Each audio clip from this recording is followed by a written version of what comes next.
구글의 한국 법인들이 지난해 약 240억 원의 법인세를 납부한 것으로 나타나면서 빅테크 기업들의 세금 회피 논란이 다시 불거질 전망입니다. 업계에서는 구글이 대부분의 국내 매출을 해외 법인 매출로 처리해 상대적으로 낮은 법인세를 납부하고 있다는 비판이 제기되고 있습니다. 금융감독원 전자 공시 시스템에 따르면 구글 코리아는 지난해 매출 3,869억 원, 영업이익 356억 원을 기록하며 법인세로 172억 6천만 원을 납부했습니다. 구글 클라우드 코리아는 매출 1,778억 원, 영업이익 191억 원을 달성, 법인세 56억 6천만 원을 납부했습니다. 구글 페이먼트 코리아는 매출 681억 원, 영업이익 47억 5천만 원을 기록, 법인세 10억 3천만 원을 납부했습니다. 이를 종합하면 구글은 지난해 한국에서 총 6,328억 원의 매출과 594억 5천만 원의 영업이익을 올리고 총 239억 6천만 원의 법인세를 납부한 것으로 나타났습니다.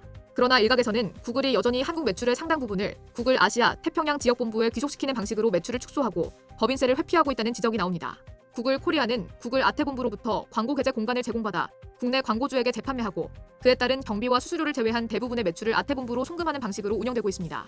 또한 구글 플레이스토어에서 발생한 인앱 결제 수수료 역시 구글 코리아가 아닌 아태본부 소속으로 처리되고 있어 구체적인 매출 내역을 파악하는 데 어려움이 있다는 지적입니다. 지난해 한국제무관리학회 연구에 따르면 2023년 구글 코리아의 추정 매출은 약 12조 1,350억 원, 법인세는 약 6,229억 원으로 추산됩니다.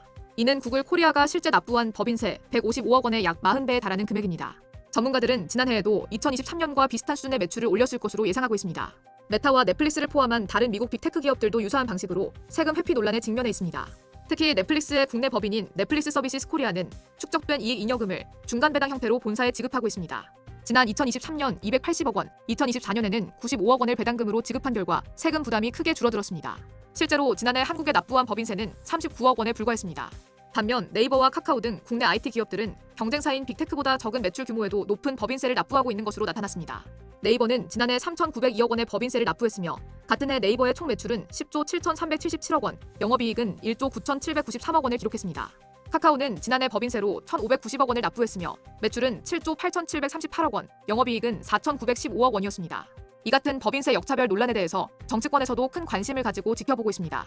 국회 과학기술정보방송통신위원회 소속 김우영 더불어민주당 의원은 구글이 지난해는 법인세가 네이버 카카오 대비 현저히 낮은 수준이라고 설명했습니다. 그는 이어 매년 수천억 원 규모의 세금이 해외로 부적절하게 유출되고 있다고 지적했습니다.